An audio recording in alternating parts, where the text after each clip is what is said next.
কি দেখছেন? এ কেমন ফুটবল খেলা? প্রত্যেক খেলোয়াড়রা মুখে আওয়াজ করছে।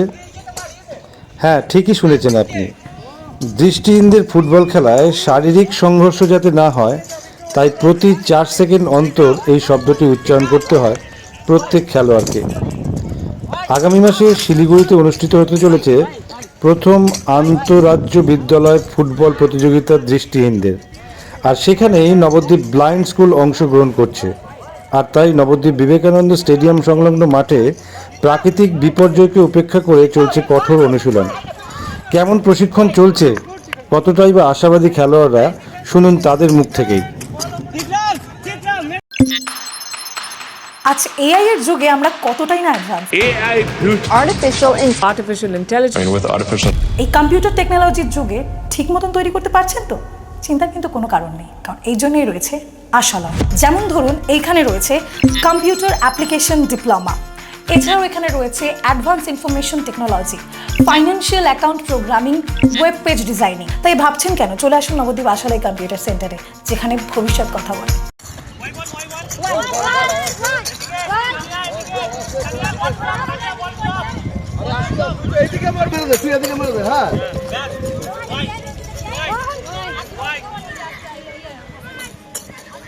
নিয়ে বলটাকে নিয়ে ঢোক, বলটাকে নিয়ে ঢোক।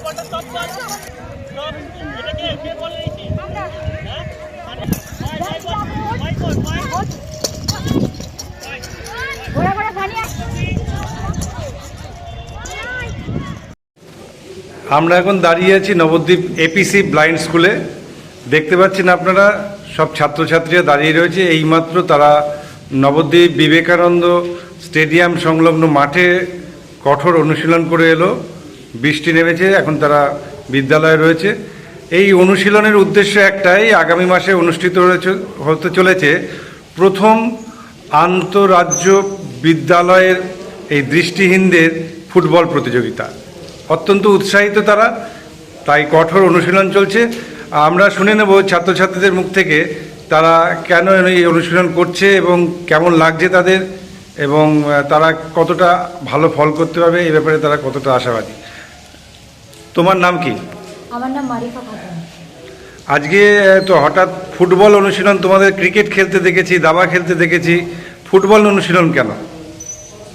আমাদের স্কুলে যেহেতু আগে অনেক টুর্নামেন্টই হয়েছে, মানে সুইমিং হয়েছে, ক্রিকেট টুর্নামেন্ট হয়েছে, ডান্স হয়েছে, মিউজিক হয়েছে, ফুটবলটাও আমরা চাইছি যে ভালো করে খেলতে। এটা একটা মানে নিত্য নতুন একটা ব্যাপার আর কি। ওই জন্য আমরা চাইছি ভালো করে খেলবো, মানে ফুটবল নিয়ে হচ্ছে তো আমরা এগিয়ে যেতে পারি। তুমি এই স্কুলের প্রাক্তন ছাত্রী? হ্যাঁ। এখন কি নিয়ে পড়াশোনা করছো? এখন আমি নবদ্বীপ বিদ্যাসাগর কলেজে 3rd ইয়ারে পড়ছি, হিস্ট্রি অনার্স নিয়ে। এই খেলায় কতজন অংশগ্রহণ করে? এই খেলায় অংশগ্রহণ করে মানে আমাদের হচ্ছে 5 জন খেলবে, আর একজন গোলকিপার থাকবেন, আর গোল গাইড একজন থাকবেন, আর একজন সাইড গাইড থাকবেন। এর আগে তুমি কোনোদিন ফুটবল খেলেছো জাতীয় স্তরে? হ্যাঁ, আমি এর আগে 2বার জাতীয় স্তরে ফুটবল খেলেছি। কোথায় খেলেছিলে, কবে খেলেছিলে? যেটা খেলেছি 2023 একটা খেলেছি, যেটা অনুষ্ঠিত হয়েছিল ঝাড়খণ্ডে, আর 2024 খেলেছি, যেটা হচ্ছে মহারাষ্ট্রের পুনেতে অনুষ্ঠিত হয়েছিল। এই যে অনুশীলন করালে, তুমি তো প্রাক্তন ছাত্রী হিসেবে এই খেলায় অংশগ্রহণ করবে, তা অনুশীলন করিয়ে কি মনে হলো এরা কতটা পারবে? পারবে, এরা পারবে। আসলে ফুটবলটা নতুন তো, ওদের কাছে এটা নতুন।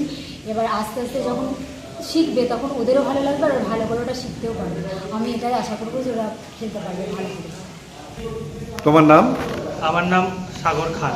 তুমি এই ছেলেদের বিদ্যালয়ে প্রশিক্ষণ দিচ্ছ? হ্যাঁ, আমি এখানকারই প্রাক্তন ছাত্র। মারুফা যেটা বললো, আগামীতে মে মাসে 27, 28, 29 শিলিগুড়িতে একটি school tournament, blind football school টুর্নামেন্টের আয়োজন করা হয়েছে। এবার প্রথম এটা, আগে ক্রিকেট হয়েছে, স্কুল টুর্নামেন্ট, ফুটবল আয়োজিত হয়েছে, কিন্তু স্কুল টুর্নামেন্ট এটাই প্রথম। তো সেখানে আমাদের স্কুল অংশগ্রহণ করছে, তাই জন্য আমরা এসেছি।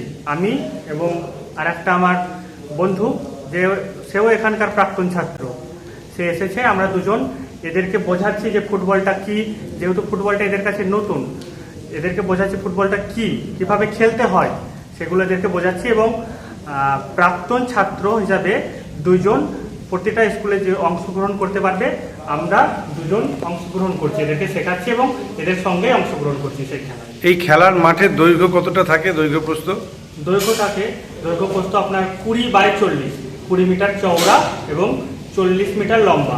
এবং যে 40 মিটার লম্বা মাঠের যে দুটো সাইডটা, এটা পুরোটা প্লাই দিয়ে ঘেরা থাকে। এতটা উঁচু পর্যন্ত আপনার ঘেরা থাকে, যেন বল মাঠের বাইরে না চলে যায়। আমাদের কাছে বাউন্ডারি, এটা বাউন্ডারি ওয়াল। কত মিনিটের খেলা হয়? খেলাটা হয় 15+15, মানে প্রথম হাফে 15 এবং পরের হাফে 15, আর মাঝখানে 5 মিনিটের বিরতি। তোমার নাম? আমার নাম সাগর খান। তুমি এখন কি পড়াশোনা করছো? আমি রবীন্দ্রভারতী বিশ্ববিদ্যালয় থেকে হিস্ট্রি অনার্স করছি, এটা আমার 2য় বর্ষ। তোমার নাম? আমার নাম বিল্টু গাড়াই। তুমি এখন কি নিয়ে পড়াশোনা করছো? আমি নরেন্দ্রপুর থেকে আইটিআই করছি। তুমি এখানে ফুটবলের প্রশিক্ষণ দিচ্ছ হ্যাঁ, এবং আগামী যে টুর্নামেন্ট তাতে অংশগ্রহণ করবে প্রাক্তন ছাত্র হিসেবে, একদম। কতটা আশাবাদী, কতটা সফল হবে? ছেলেদের কাছে খুবই আশাবাদী আছে, ছেলে মেয়েদের কাছে তারা খুব আগ্রহের সঙ্গে এটা শিখছে এবং তারা খুব ভালো পারফর্মও করছে। তোমার নাম? আমার নাম সানিয়া খাতুন। বাড়ি কোথায় তোমার? আমার বাড়ি ভালুকা, নদিয়া ভালুকা। তুমি এবছর যে আন্তঃরাজ্য স্কুল প্রতিযোগিতা হবে ফুটবল দৃষ্টিহীনদের, সেখানে শিলিগুড়িতে, সেখানে অংশগ্রহণ করতে যাচ্ছ। হ্যাঁ অনুশীলন করলে আজকে? হ্যাঁ, কেমন লাগছে অনুশীলন করে? ভালো লাগছে। কতটা আশাবাদী যে টুর্নামেন্টে জিতে আসবে? ইচ্ছা আছে। প্রথমে তো মানে কোনোদিন খেলিনি এই খেলাটা, তো তখন একটু একটু মানে ভয় লাগছিল। পরে যে পরশু থেকে আমাদের যে শেখানোটা হচ্ছে, তারপর আস্তে আস্তে ভয়টা কেটে যাচ্ছে। তো তত আমাদের উৎসাহ বাড়ছে এবং আগ্রহ হচ্ছে যে না, আমরা আরও খেলবো, খেলে এগিয়ে যাব। যেমন আমরা ক্রিকেট, সাঁতার, ওটা খেলে এগিয়ে যাচ্ছি, তখন আমাদের এটাও খেলে সামনে এগিয়ে যাব, এটা একটা ইচ্ছা আমাদের। তুমি এই স্কুলে পড়ো? হ্যাঁ, কোন ক্লাসে পড়ো? ক্লাস 10। এবছর যে ফুটবল প্রতিযোগিতা হবে তাতে অংশগ্রহণ করতে যাচ্ছ, অবশ্যই। আজকে অনুশীলন করেছো? হ্যাঁ, কেমন লাগলো অনুশীলন করে? ভালো লাগলো। মানে এর আগে কোনোদিন ফুটবল খেলেছো? না, এই সামনের প্রতিযোগিতায় সফল হবে কি ভাবছো? ইচ্ছা আছে রেজাল্ট করা ভালো, তো দেখা যাক। যদি চেষ্টা করব, আমার বেস্টটা দিয়ে চেষ্টা করব, তো দেখি যদি পারি। ঠিক আছে।